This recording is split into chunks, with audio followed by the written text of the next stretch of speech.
Hello Mom, pada video kali ini kita akan membahas mengenai 1000 hari pertama kehidupan dalam upaya pencegahan stunting. Moms tahu nggak sih apa itu stunting?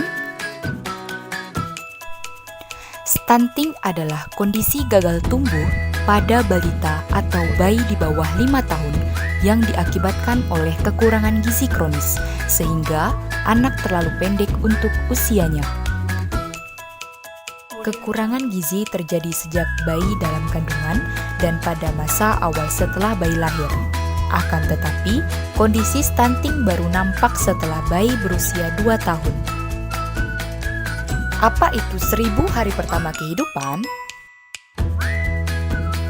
1000 hari pertama kehidupan adalah fase terpenting dalam pertumbuhan anak. Otak anak berkembang sangat pesat, sistem metabolisme dan kekebalan tubuh mulai dibentuk. Fase 1000 hari pertama kehidupan terjadi pada 270 hari selama kehamilan dan 730 hari dari lahir sampai berusia 2 tahun. Apa yang terjadi pada anak jika tidak menjalani fase 1000 hari pertama kehidupan dengan baik? Anak akan kekurangan gizi sehingga mudah terserang penyakit pada saat bayi dan balita, serta risiko kematian meningkat dan juga penurunan tingkat kecerdasan atau IQ. Kejadian balita pendek atau biasa disebut dengan stunting merupakan salah satu masalah gizi yang dialami oleh balita di dunia saat ini.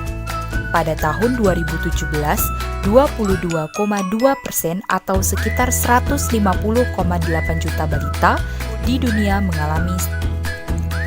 Pada tahun 2017, lebih dari setengah balita stunting di dunia berasal dari Asia, yaitu sebanyak 55%, sedangkan lebih dari sepertiganya, yaitu 39%, tinggal di Afrika.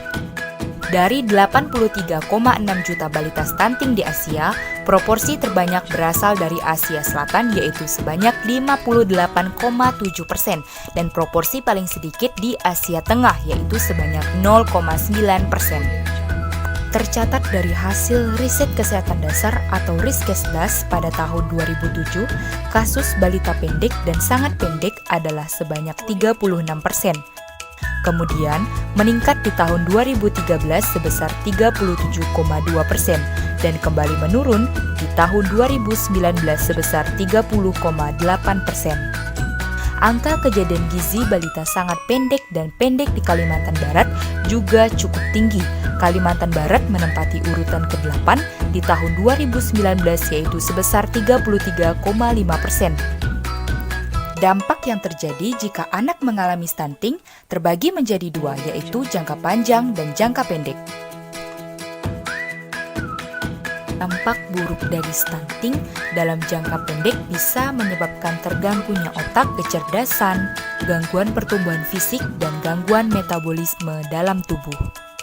Sedangkan dalam jangka panjang, akibat buruk yang dapat ditimbulkan adalah menurunnya kemampuan kognitif dan prestasi belajar, menurunnya kekebalan tubuh hingga mudah sakit, resiko tinggi munculnya penyakit diabetes, kegemukan, penyakit jantung dan pembuluh darah, kanker, stroke, dan disabilitas pada usia tua, serta kualitas kerja yang tidak kompetitif yang berakibat pada rendahnya produktivitas ekonomi. Faktor penyebab stunting. Yang pertama, faktor maternal, seperti pendidikan dan pengetahuan ibu yang rendah, gizi prakonsepsi hingga laktasi, tinggi badan, kehamilan resiko tinggi seperti usia ibu terlalu muda atau jarak kehamilan terlalu dekat, kehamilan preterm dan BBLR, kehamilan dengan anemia dan malaria, terbatasnya akses pelayanan kesehatan seperti posyandu, kualitas ANC hingga PNC, imunisasi dasar lengkap, dan konsumsi tablet FE. Yang kedua, faktor lingkungan rumah tangga, antara lain sanitasi yang kurang baik, kesediaan air bersih, stimulasi balita kurang memadai, praktek pengasuhan yang rendah seperti IMD atau kolostrum, ASI eksklusif, dan MPASI. Yang ketiga, faktor faktor infeksi klinis dan malnutrisi pada anak, antara lain infeksi usus, ISPA, malaria, campak, HIV/AIDS, dan defisiensi mikronutrien. Program yang harus dijalani pada 1000 hari pertama kehidupan. Yang pertama, persiapan sebelum kehamilan, seperti pemeriksaan kesehatan reproduksi pada remaja, pemeriksaan kesehatan, dan konseling gizi bagi pasangan usia subur dan wanita usia subur. Pada masa kehamilan, pemeriksaan ibu hamil, antenatal care dilakukan minimal 4 kali selama masa kehamilan. Memperbaiki gizi kesehatan ibu hamil merupakan cara terbaik dalam mengatasi stunting. Ibu hamil perlu mendapatkan makanan yang baik, sehingga apabila mengalami kekurangan energi kronis atau KEK, perlu diberikan makanan tambahan bagi ibu hamil.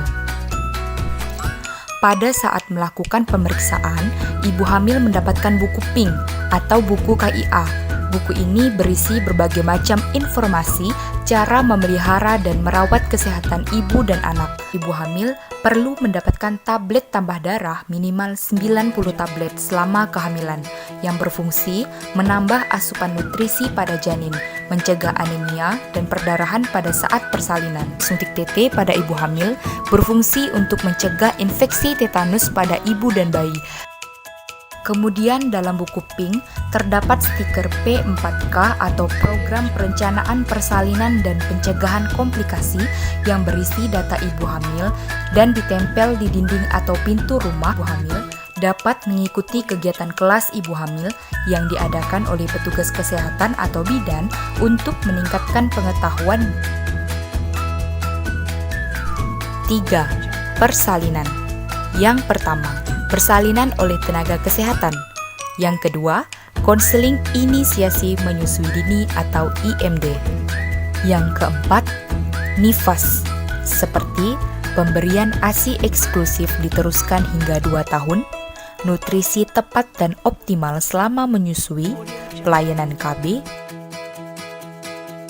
kunjungan ibu nifas di fasilitas kesehatan dilakukan sebanyak 3 kali, pemberian vitamin A, makan makanan yang bergizi. Yang kelima, bayi balita.